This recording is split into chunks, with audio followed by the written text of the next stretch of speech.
Welcome to the Power of You, Finding Your Sodit Button, Part 1. Okay, so let me take you back to 1998, the years of dot-com boom, which soon became the dot-gone boom, if you like. And so I'm standing here looking at him. It should have been me.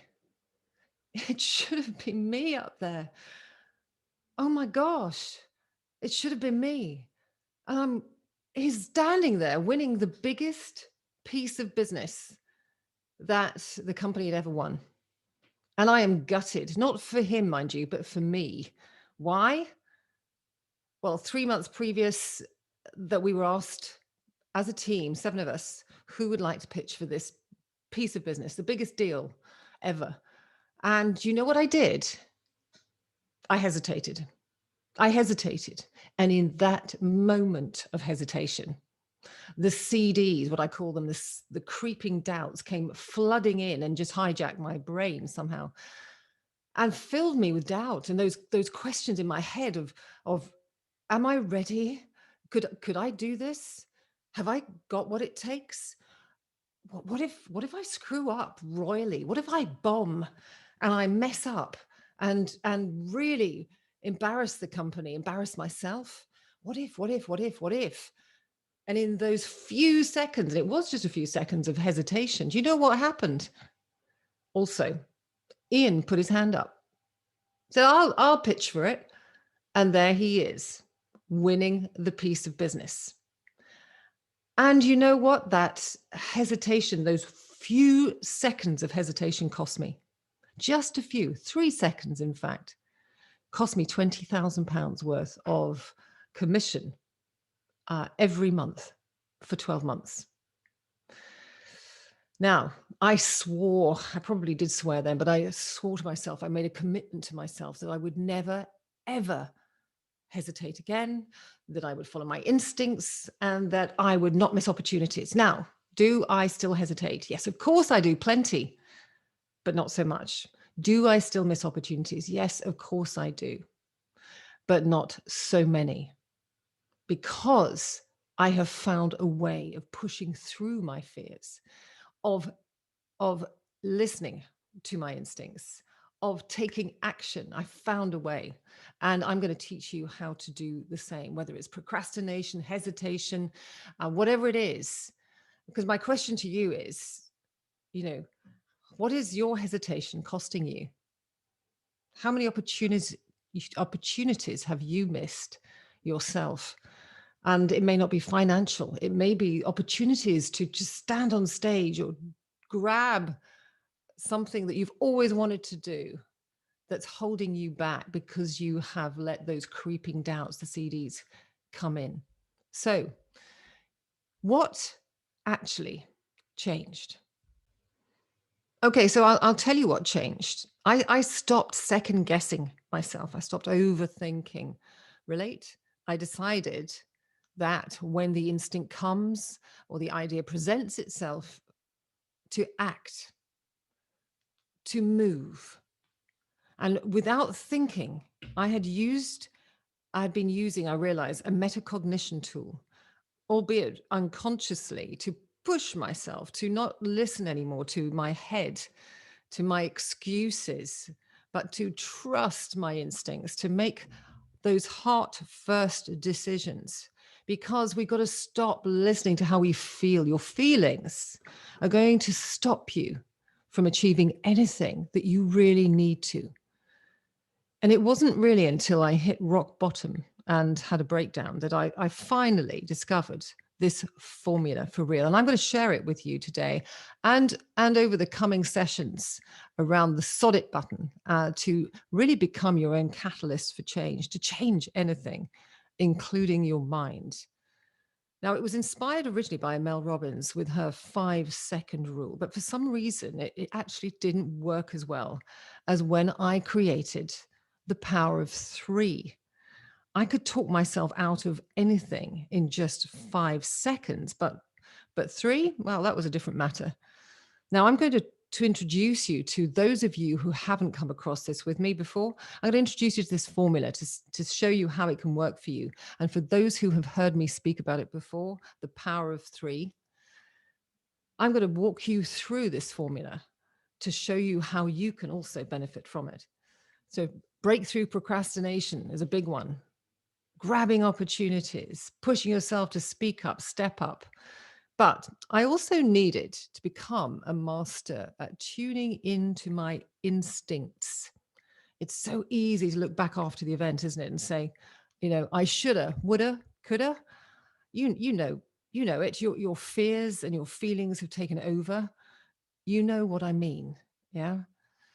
It's a chance to take charge of your life, your future, of the here and now, because the power of you taps into the power in you. I know that you're here for a reason, so much untapped potential within you. And this is what the power of you is all about. But you instinctively know that. You are here because perhaps you want to be more, have more, do more. Perhaps you want to have greater impact on others and the world, make a difference, leave a legacy. This requires change, and change isn't always easy. It requires us to change and change our behavior, perhaps change our thinking, and it can be scary. Yeah. This is, my friends, the dear ladies, women out there, this is where the rubber meets the road, as I say. And I'm going to talk to you about what it is and how it works. So when you have an instinct to act on a goal, an idea, something that you should do, the first thing we're going to do is pay attention, to be aware. What do I mean by this? Now get good at listening for those signs. It could be an idea that pops into your head when you're walking, running, driving. You see something that comes to your attention that reminds you of something. It could be that thing that you should do, which is niggling. It's on your to-do list. That's that push sign when somebody you kind of get that feeling, oh, I should do this. Oh my goodness, what if? And you see it in your diary, or it kind of goes from page to page or day to day. And you see something that someone has posted on social media, or they say something that's given you some sort of reminder of something you could do, should do. Now, it could be an opportunity that comes up. What is an instinct? Instinct is different from your feelings, because your feelings work against you. They are driven often by your fears. But your instincts can create good feelings, but they are your friends. Your instincts are your friends. They are the signs that are attached usually to your goal, a goal, something that you want. So when you have something that you want to achieve, it could be a vision, a mission, to lose weight perhaps, to earn more money, buy a house. When you set that intention, the universe, whatever you like to call it, goes to work to give you ideas to achieve them. And it's called taking inspired action, and not just action. So it was, for example, when you set a goal to get fit and you're driving along and you pass a gym, or you see someone cycling or jogging, what happens? You kind of get that kind of ooh feeling, don't you? When I wake up in the morning, for example, and I know I need to get on my bike, what happens? I have that instinct to get out of bed. Now, when that instinct pops into my head to act, when you have an idea, what happens if you don't do something straight away, like now? You start thinking about it. Do I feel like getting out of bed? Can I do it? What if it's hard? It's raining outside. What if I get wet? You can talk yourself out of anything that's difficult or uncertain about. How many seconds does it take? Well, I guess for me, about 3. Perhaps for you, it's longer. So the second step to breaking through inertia, to taking control and taking charge. Step one is pay attention. Be aware of your instincts to act. Step two is count backwards, 3, 2, 1. Now, this is a trigger. Now, why 3, 2, 1? Well, first of all, this is what is called a metacognition tool. Essentially, it is a way of engaging your prefrontal cortex in your brain, where your decisions are made, where you need to disrupt that thinking. Well, in simple terms, basically, it's kind of disrupting your thinking that starts, and you take control of your mind. Essentially, it gives you an opportunity to get out of your mind, if you know what I mean, and engage it to take control before you start thinking. And why 3, 2, 1? Well, it's easier to go 3, 2, 1 rather than 1, 2, 3, because after 3 is 4, 5, 6. Because after one, what happens? Well, after 1, what you need to do is move. Physically move. So I'm way ahead of myself now. Physically move. So step 3 is physically move. Why physically? Well, your physiology affects your psychology. When we physically move into action, we automatically get out of our head. You can't move, do stuff, and sit in your head dwelling at the same time. So it's get out of bed, put those running shoes on, sit down and do one thing towards that idea, write that email, pick up the phone. Perhaps there's a new invention, something that you've come up with could absolutely be amazing as a new invention. Now, a friend of mine, as an example, I was walking with over the weekend, classic example. He's been working with bereaved families over COVID. And something when he was sitting playing a game with one of the children of this bereaved family popped into his head. He said, what if there was a game around COVID that people could play, like Monopoly? And so he set about immediately putting together some ideas around this game, this board game. His room, his sitting room is full, he said, of Post-it notes and ideas. And he picked up the phone to Tesco's or one of the big supermarkets, I believe. And immediately he said, they're just coming to me. They're flooding me with interest, and what if he had just thought about that and did nothing? Guess what? Nothing would happen. How many ideas would slip through your fingers? So what we have to do, and what you have to do, is honor your instincts, because they're there for a reason, with deliberate action. It's about leaning into them. 3, 2, 1, lean in rather than lean out. So here's the summary of the power of 3 activation formula, way to find your Sodit button. Pay attention. Then power of 3, count backwards. 3, 2, 1. The moment you get your instinct to act, the moment that idea pops in to your head, and physically, number 3, physically move into action. And you will be amazed how this could transform your life. It has changed my life completely. And that's another story. We're going to explore this tool and what it can do over the coming weeks and coming sessions to propel you forward, to take that handbrake off, to get out of your head into flow, into inspired action. All the ways in which you can use this tool, we'll talk about: overcoming procrastination, achieving more, be more productive, raise your profile, become more visible, feel more enthusiastic, get fitter perhaps, improve your relationships. Yeah, even that. And ultimately prove to yourself what you're truly capable of. Even breaking the worry habit, overcoming anxiety as I have done, and turn your what ifs into why nots. I've trained my brain. This is about brain training. I'm talking about this is work in progress for me, but I am working on it. And yes, of course, I still hesitate. Of course, I still blow off this rule and kind of roll over rather than roll out sometimes. But you have to give yourself permission to not get it right 100%, but to keep trying. But for this week, for this session, we're going to focus on just one thing: how to beat procrastination. Um, we're going to look at procrastination over the coming weeks because, why sometimes it's a good thing to procrastinate, but mostly why it's become a self-destruct feature of human psyche, you know. And for now, let's agree that perhaps that we all procrastinate over something. Yeah. Otherwise, you wouldn't be listening to this.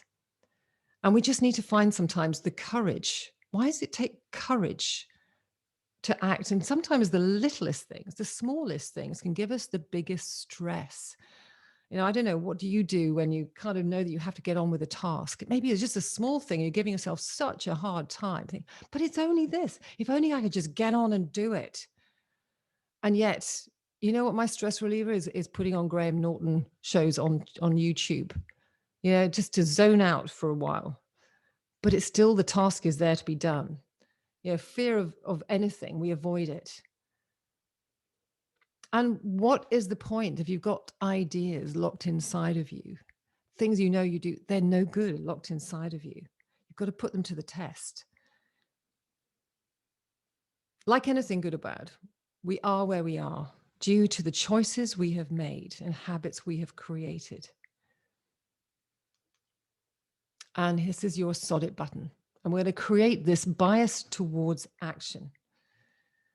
May your choices reflect your dreams, not your fears, said Nelson Mandela. Now, the good news is that it's a habit that we create, and habits can be created, they can be broken and recreated by repetitive, consistent behavior and thinking. So when I said to you, fold your arms, perhaps the other day, or fold your arms, and then fold them the other way, how does it feel? Odd? If that other way of folding your arms is the way to get what you want, is it worth being just uncomfortable for a little while? Well, here's the 7-day challenge I'm going to throw to you. Each day, at least one thing that you are putting off, you're going to use this tool, use this breakthrough formula to break through that procrastination. Take one thing, just one thing every day. Could be just getting out of bed straight away. Rather than rolling over, you roll out. Jump out of bed. Something that you're putting off because you're uncertain. Maybe fear of failure. Maybe it's difficult or downright scary. That one. So the first thing we're going to do, and this gives you the courage to just do it, okay, is to listen to your instincts, to act on something you should do. This is important. That is important. Be aware that when you're folding your arms a certain way, we have this propensity to do things in a certain way because they're habits, and they may not serve you. So the first thing you're going to do is listen to that instinct. You know that you have to do something.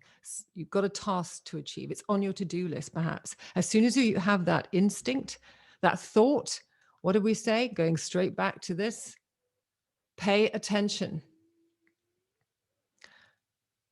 The second step, count backwards, 3, 2, 1. You get out of your head, you engage your prefrontal cortex, and you physically move, number 3.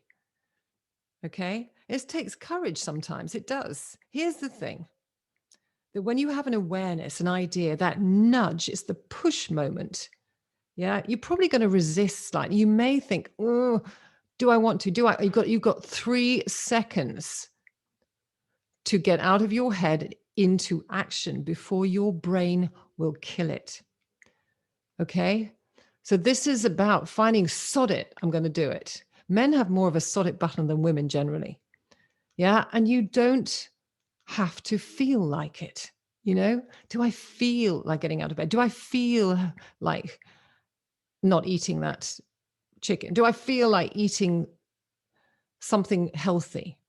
Yeah. Do I feel like writing that first few those first few pages for my book, those first few words even? So when you've done it, how are you going to feel?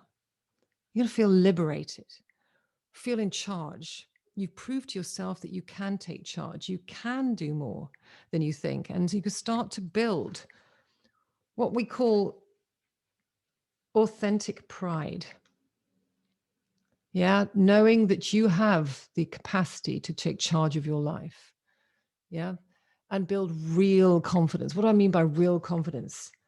Yeah, it's when you know that you can handle absolutely anything. You can trust yourself. Self-confidence is all about trusting ourselves to do something, which then in turn gives us certainty. Okay. Now we're going to talk about a lot about confidence over the coming sessions. And we're going to look also at the act of mind judo. And that is about how to use this tool, the breakthrough formula for taking charge of your mind, for breaking the worry habit before it breaks you, perhaps, because you have a beautiful mind, but you mustn't live there. That is where procrastination lives. That is where failure lives. That is where we hold ourselves back. It's about time we got out of our heads into action. So I'm going to leave you with this.